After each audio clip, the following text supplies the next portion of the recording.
जा रही हो? क्या करने?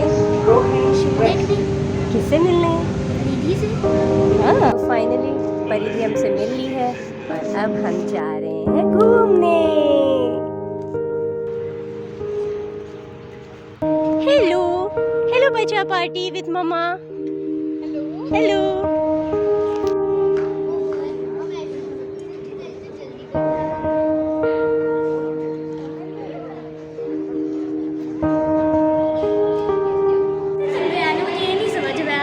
ये रोवर है, वो चल रहा है। वो चल रहा है।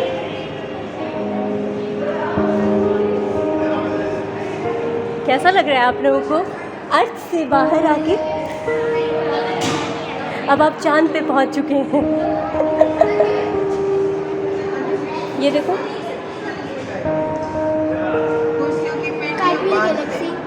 कुछ ही देर में अपने सोलर सिस्टम में क्या तैयार है?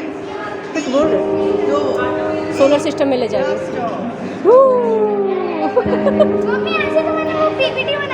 तो अभी हम 3D शो देखेंगे। चार्जेस बहुत जेन्युइन हैं। किड्स के लिए जो चार्जेस हैं वो 150 है और एडल्ट के लिए 200 है। तो आप इजीली कहीं पे भी टिकट करा सकते हो, लाइक ऑनलाइन ऑफलाइन दोनों मोड में आप आराम से ले सकते हो। तो अपनी अपनी कुर्सी की पेटी बांध लीजिए क्योंकि अब हम जा रहे हैं स्पेस का भ्रमण करने। ये देखो ऐसा लग रहा है। 1950 में कई लोगों की स्पेस रोबोट की संकल्पना ये हुआ करती थी। साइंस फिक्शन फिल्मों में दिखाया गया रूप और शीत युद्ध की उलझन के कारण उनकी ख्याति कुछ ठीक नहीं थी।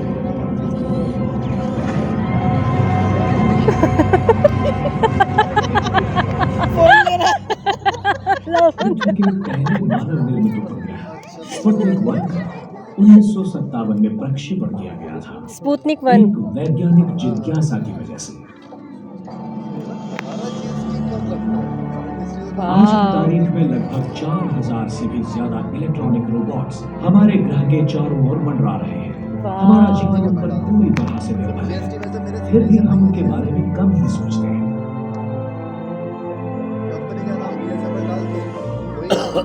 साइंस फिक्शन के रोबोट से काफी अलग दिखने वाले सख्त ढांचे और अद्भुत चेतनाओं से सज्ज इन लोगों ने सबसे खतरनाक दूर स्थित मनोहारी जगहों को ढूंढ निकालने में हमारी मदद की है।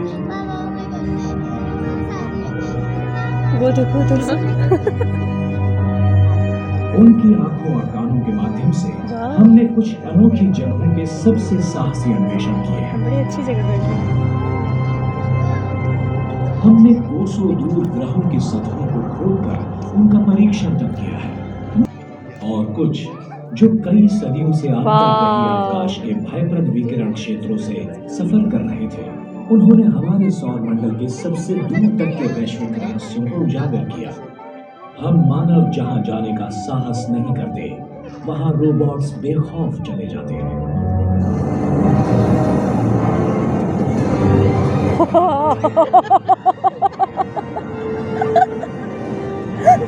सबसे सही जगह पे हम बैठे।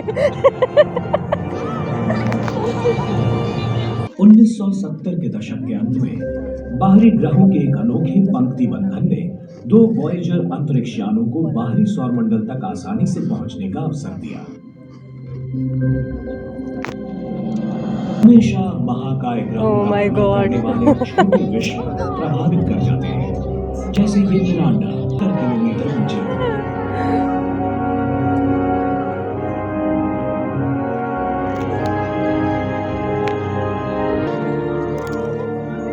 यहाँ पर 3 अरब किलोमीटर दूर स्थित सूरज इधर से देखो पीछे इतनी कम है कि सौर पैनल काम नहीं करेंगे।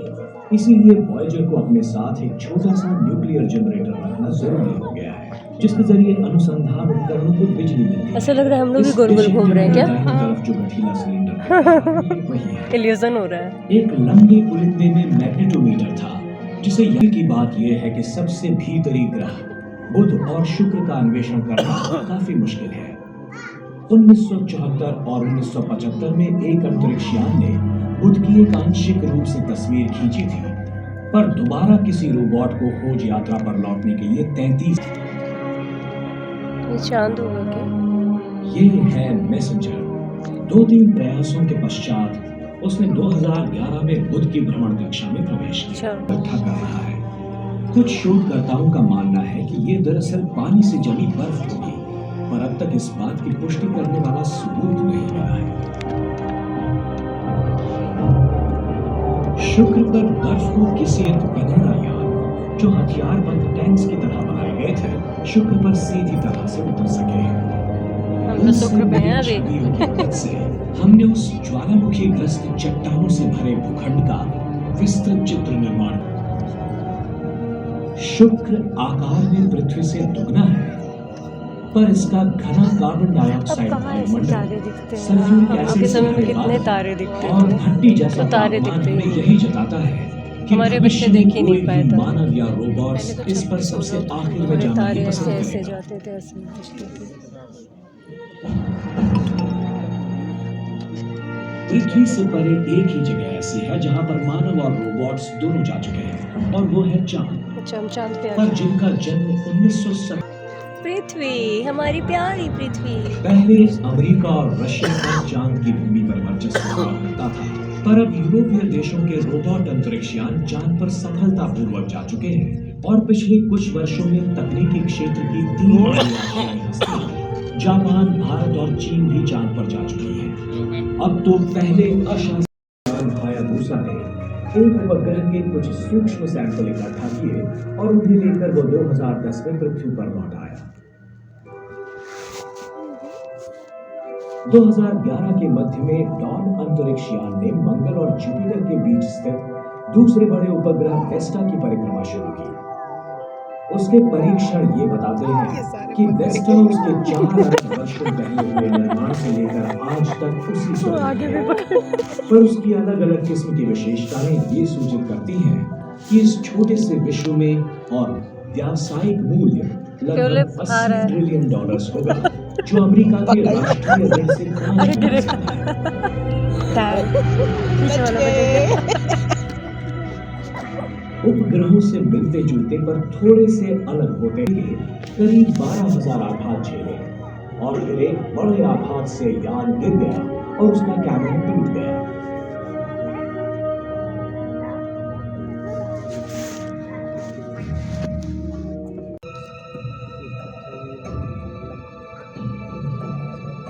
शैडो भी दिख रहा है।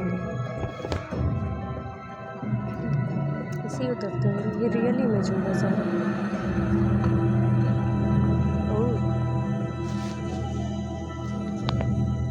अन्य ग्रहों की तुलना में मंगल की खोज में निकले अच्छा, बहुत से मंगल। रोबोट्स नष्ट हो चुके हैं। इस मामले में रूसी सबसे ज्यादा दुर्भाग्यशाली है। 2011 में उनका सबसे अत्याधुनिक मंगलीय रोबोट पृथ्वी की परिक्रमा भी पार न कर सका। मानव चलित उड़ान शायद एक शतक को भी यहाँ पर जीवित रहने के लिए सख्त होने की जरूरत पड़ती है। पृथ्वी की कई सालों तक परिक्रमा करने वाले गैलीलियो अंतरिक्ष यान का डेटा कई बार नष्ट हो गया और उसके कुछ हिस्सों में बिजली की रुकावट भी आ गई थी।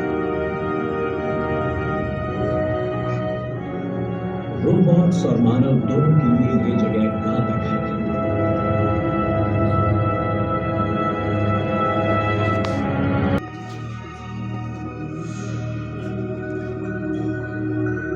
एक विशाल मोटर की तरह दिखने वाला जूनो नई वो देखो उच्च सामने से आ तकनीकी रहा है, सौर पैनल्स का ग्रीन वाला। उपयोग करके विद्युत शक्ति का निर्माण करता है। सूरज की रोशनी जुपिटर तक पहुंचते पृथ्वी की तुलना में 25 गुना कमजोर हो जाती है।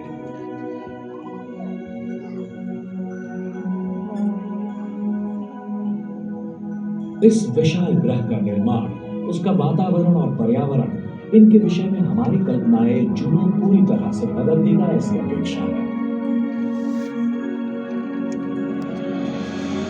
महाकाय ग्रहों में दूसरा सबसे बड़ा ग्रह है जो अन्वेषकों के लिए एक चुनौती है। 2004 से सबसे बड़ा और सबसे अत्याधुनिक रोबोट अन्वेषक शनि की परिक्रमा कर रहा है। एक मिनी बस के आकार का कसीनी अंतरिक्ष यान इस महाकाय ग्रह का और उसके 60 से ज्यादा चंद्रों का अध्ययन कर रहा है।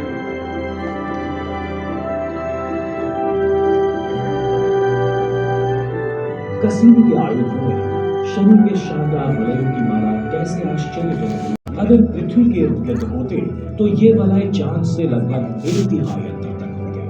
फिर भी उनकी चौड़ाई ये सिर्फ सैटर्न 10 के मीटर किनारे है। का जो रिंग है उसको बड़े दिखा और रहे छोटे हैं, कैसे जंगलों के था। परिणाम स्वरूप ये अरबों छोटे छोटे बर्फीले कण अलग अलग स्थितियों में निरंतर आकार लेते रहते हैं। एक चांद इंसेलेडस, जिसकी सतह से बहने वाले पानी के झरने से उड़ने वाले बर्फीले कणों से एक वलय भर रहा है, ऐसा अनुमान है। शनि के 2 मनोहारी चंद्र हैं, इंसेलेडस और टाइटन। कसीनी ने इंफ्रारेड और रडार की सहायता से टाइटन के बादलों में अंतर देखा और उसके साथ ही लैंडर भी ले गया। दिसंबर 2005 में यूरोपियन स्पेस एजेंसी का हुइगेन्स यान 2 घंटों तक टाइटन की सतह पर घूम रहा था। कसीनी को जो फोटो उसने भेजी वो चौंका देने वाली हूबहू पृथ्वी के स्वरूप जैसी ही थी, जहां थी नदियां, पर्वत, किनारे। लेकिन एक है जिसके कारण हम हमारे अवकाश में अन्य तारों की परिक्रमा करने वाले ग्रहों को खोज पाए हैं। कुछ एक ग्रहीय मंडल है तो कई बहुत ग्रह वाले हैं, पर वहां पर ढेर सारे ग्रह हैं, विलक्षण विविधता से भरे हुए। तारों के बीच की गहराई से कोई रोबोटिक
बताओ कैसा लगा?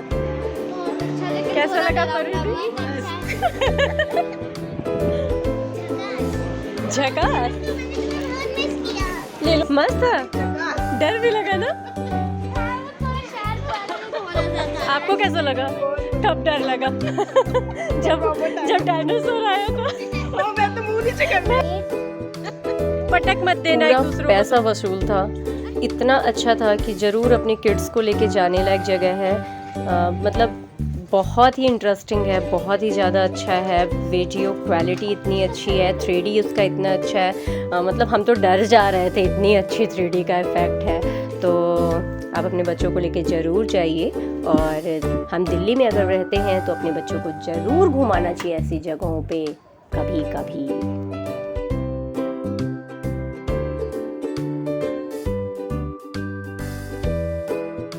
अगर आपको वीडियो और ये फूल अच्छे लग रहे हैं तो प्लीज़ वीडियो को लाइक और शेयर करना बिल्कुल ना भूलें।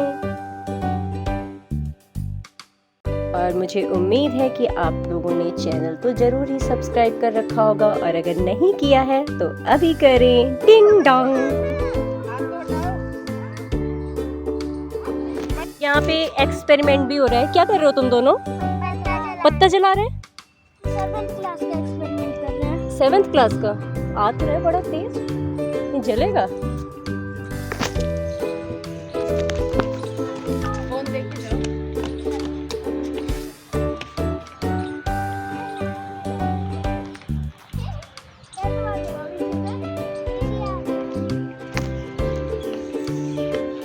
यहाँ से गोला डालते थे, कहीं से डालते। मैंने मम्मा को ही किया। कितना अच्छा बोगनवेलिया को किया हुआ है, एकदम परिधि जैसे लग रहा है, वाइट वाइट। कौन है इसके नीचे? अरे कौन है ये? जब हम कहीं जाते थे ना, गुड़गांव में इधर या कहीं तो रास्ते में तुम लोग थोड़ा आगे जाओ। हाँ तो परी कहती थी गोलू भैया इतनी दूर से लेके जाते थे ये वाले फूल। हाँ, बताओ गोलू भैया कितना प्यार करते थे, इतनी दूर आते थे। अब तो यहाँ से लाते होंगे। सारे कलर है, सुंदर सुंदर कलर है ना, मुझे इतना पसंद है ये।